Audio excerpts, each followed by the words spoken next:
ఆంధ్రప్రదేశ్ రాజకీయాల్లో ముఖ్యంగా శాసనమండలి వేదికగా మరో ఆసక్తికర పరిణామం చోటు చేసుకుంది. కూటమి ప్రభుత్వం అధికారంలోకి వచ్చాక మండలిలో తమ బలం పెంచుకునేందుకు చేస్తున్న ప్రయత్నాలకు బ్రేక్ పడింది. శాసనమండలి డిప్యూటీ చైర్పర్సన్ జాకియా ఖానం వ్యవహారంలో బీజేపీకి గట్టి ఎదురుదెబ్బ తగిలింది. వైసీపీ నుంచి బీజేపీలోకి జంపు చేసిన టెక్నికల్గా ఆమె సభ్యత్వంపై ఎటూ తేల్చకుండా వైసీపీ వ్యూహాత్మకంగా వివరించిన తీరు ఇప్పుడు చర్చనీయాంశమైంది. అసలు జాకియా ఖానం రాజీనామా వెనక్కి తీసుకోవడం వెనుక ఉన్న పక్కా పొలిటికల్ స్కెచ్ ఏంటి, ఫ్యూచర్ ప్లాన్ ఏంటి, పార్టీల పొలిటికల్ గేమ్ ఎలా ఉండబోతుంది? Let's watch.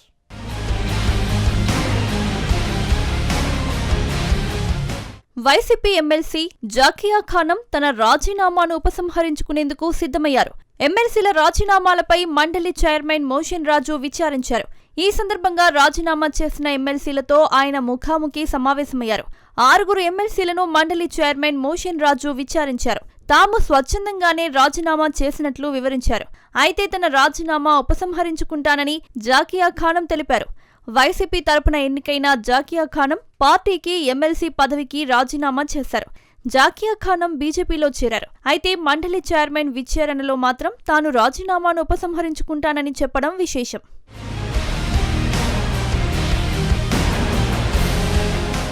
వైసీపీ హయాంలో గవర్నర్ కోటాలో ఎమ్మెల్సీగా ఎంపికై అనూహ్యంగా శాసనమండలి డిప్యూటీ చైర్పర్సన్ గా బాధ్యతలు చేపట్టిన జాకియా ఖానం 2024 ఎన్నికల్లో వైసీపీ ఓటమి తర్వాత పార్టీకి దూరమయ్యారు. ఆమె తన పదవికి, పార్టీ సభ్యత్వానికి రాజీనామా చేశారు. మొదట అధికార టీడీపీలో చేరేందుకు ప్రయత్నించినా అక్కడ గ్రీన్ సిగ్నల్ రాకపోవడంతో ఆమె బీజేపీ కండువా కప్పుకున్నారు. ఆమె రాజీనామా ఆమోదం పొందితే ఆ స్థానం ఖాళీ అవుతుందని, తద్వారా కూటమి బలం మండలిలో పెరుగుతుందని బీజేపీ భావించింది. కానీ ఇక్కడే సీన్ రివర్స్ అయింది.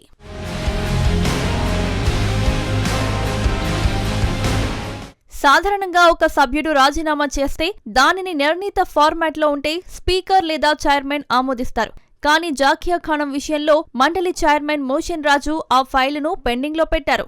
దాదాపు కొన్ని నెలల పాటు నాన్చిన తర్వాత సోమవారం ఆయన రాజీనామా చేసిన సభ్యులను పిలిచి మాట్లాడారు.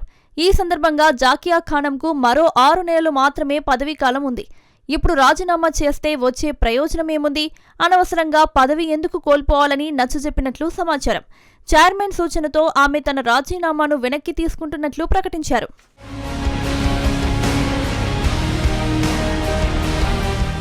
సహజంగానే ఈ పరిణామం బీజేపీకి రాజకీయంగా మింగుడుపడదు. జాకియా ఖానం రాజీనామా చేసిన వెంటనే ఆమోదించి ఉంటే నిబంధనల ప్రకారం ఆ స్థానానికి ఉప ఎన్నిక అనివార్యమయ్యేది. ప్రస్తుతం అసెంబ్లీలో కూటమికి ఉన్న బలం రీత్యా ఆ సీటు ఖచ్చితంగా బీజేపీ ఖాతాలో పడేది. బీజేపీకి మండలిలో మరొక సీటు దక్కేది. ఇప్పుడు ఆమె పదవీకాలం 6 నెలలే ఉంది. నిబంధనల ప్రకారం పదవీకాలం ఏడాది కంటే తక్కువ ఉంటే ఉప ఎన్నికలు నిర్వహించరు. ఇప్పుడు రాజీనామా ఆమోదించినా ఎన్నిక జరగదు. సీటు ఖాళీగానే ఉంటుంది. దానివల్ల బీజేపీకి వచ్చే లాభం శూన్యం. అదే రాజీనామా వెనక్కు తీసుకుంటే ఆమె రికార్డుల్లో సభ్యురాలిగా కొనసాగుతారు.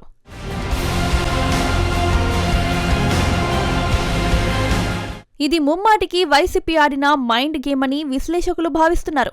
మండలి చైర్మన్ మోషన్ రాజు వైసీపీకి చెందిన నేత కావడం ఇక్కడ కీలకం. రాజీనామాను వెంటనే ఆమోదించకుండా కావాలనే జాప్యం చేశారన్న వాదన ఉంది. ఉప ఎన్నిక జరిగే సమయం దాటిపోయేంత వరకు వేచి చూసి ఇప్పుడు పదవీకాలం తక్కువ ఉంది కదా అనే సాకుతో రాజీనామాను వెనక్కు తీయించడం ద్వారా బీజేపీకి ఆ సీటు దక్కకుండా చేయడంలో వైసీపీ సఫలమైంది. మొత్తానికి జాకియా ఖానం ఎపిసోడ్ ద్వారా రాజకీయాల్లో కేవలం బలముంటే సరిపోదు, సాంకేతిక అంశాలు, టైమింగ్ కూడా ఎంత ముఖ్యమో వైసీపీ నిరూపించింది. చేతికి చిక్కినట్టే చిక్కిన మండలి సీటు చేజారిపోవడంతో బీజేపీ నేతలు కంగుతిన్నారు. రానున్న రోజుల్లో మండలిలో బిల్లుల ఆమోదం విషయంలోనూ వైసీపీ ఇదే తరహా వ్యూహాలను అమలు చేసే అవకాశం ఉందనడానికి ఇదొక సంకేతం.